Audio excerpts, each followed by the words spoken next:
Welcome to Joe Stunner Boxing. If I said to you, there's a 20-year-old heavyweight, ramrod, battering ram jab, big power in the right hand, good footwork, very relaxed, 20 years of age, but fights like he's been fighting for donkey's years, you'd probably say, oh yeah, Moses Itauma. All of what I've just mentioned may apply to Itauma, but do not sleep on a young American heavyweight called Damazion Vanhouter. Damazion Vanhouter, Vanhouter. All right, this is a 20-year-old kid from. I think I read that he's from New York, but he's based in Florida, I think, something like that. Young lad who today being Friday the 22nd of August 2025, he moved to 9 wins, no draws, no defeats, with 6 KOs. And he defeated a journeyman, only a journeyman because he's a young lad, he's learning, called Colby Madison. Colby Madison is 42. So as one of the commentators, this was on the undercard of Rivera versus Bailey, the MVP promotion on DAZN. As one of the commentators said, Colby Madison, the age difference between Vanhouter and Madison was greater than the amount of years that Vanhouter's been alive. It was like 20-year-old versus 42. And we've seen the similar thing with Itauma. Well, from the moment the bell went, it was a 6-rounder, Vanhouter came out and he landed a battering ram of a jab. Like I said, bang. And Madison almost, I don't know whether he went down, but he was buzzed. He thought, Christ, what was that? Vanhouter isn't that tall. I think he's only about 6'2", not particularly tall for a heavyweight. Madison was same size, maybe, roughly the same size, but definitely had that thick-set, sort of manly heavyweight look about him. I wouldn't say he was very overweight, but it's his age. I mean, 42, he's no spring chicken, of course, even by heavyweight standards. But he had 11 wins, 7 KOs, 8 defeats, 3 draws coming in. He had been stopped 4 times. So there's a vulnerability there. He's from Baltimore, Maryland.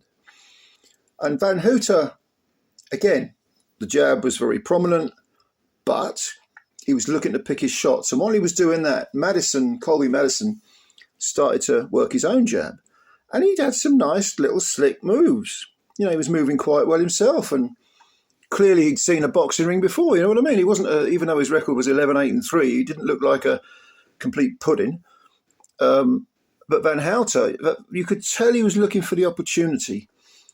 And he got it with maybe 30 seconds left of the final of the first round. And he landed I think it was an overhand right or a right cross, maybe. He's an orthodox fighter. Both these guys were orthodox fighters. Slap bang on the side of Madison's face, puts Madison over. He went down almost in sections, but on the floor, could not beat the count, tried to hurl himself up near the ropes, and the referee counted him out. Okay, the quality of the opposition for Vanhouter. He will obviously face tougher opponents than Colby Madison. If you look at Vanhouter's record, his previous record, there was a split decision about a year and a bit ago against a guy with a 5-2 record down in, I think it was in Mexico.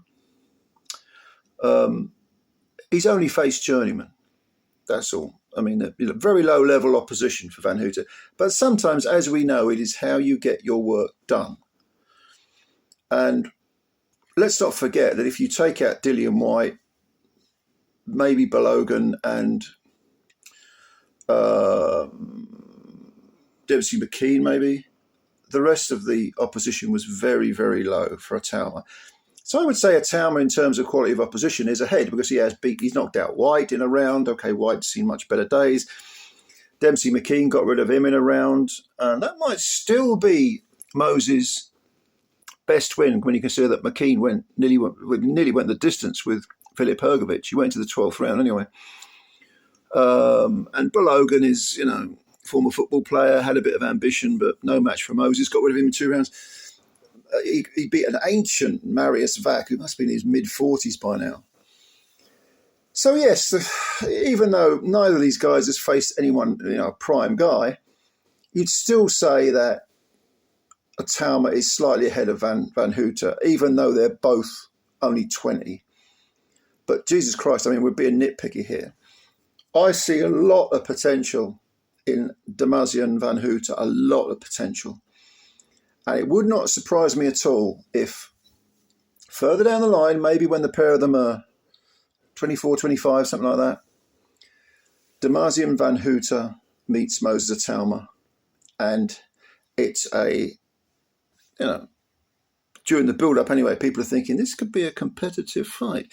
Because if both these lads keep maturing at the same rate and making the progress that they're making, it will sort of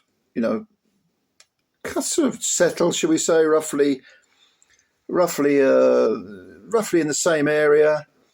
And then because they've both made names for themselves with some spectacular knockouts, and they've both got their man strength. Certainly Itauma looks physically, even though they're both only 20, looks physically more imposing than Vanhouter, who looks thin, quite a thin lad.